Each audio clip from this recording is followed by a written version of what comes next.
Well, hello YouTube, and I thought that I'd better give you a bit of an update because, well, I've not on Little Fern for a while, and, well, luckily it's a good update because look who's back. There she is.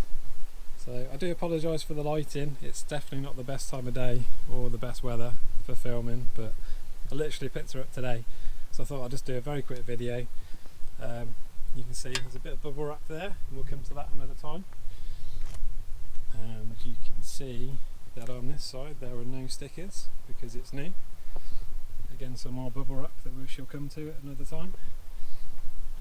And you can see on the rear there's also no stickers, so that is also new.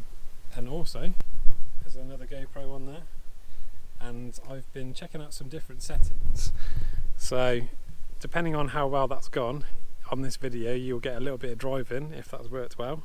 And if it hasn't, you'll just have talking, so we shall see. But yeah, just a very quick update, just to let you know that Little Fern is back. There she is, and there's going to be lots to come.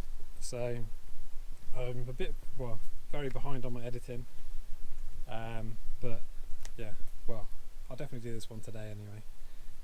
But yeah, thank you very much, thank you for watching, like and subscribe and all that good stuff, and I'll see you in the next one very soon.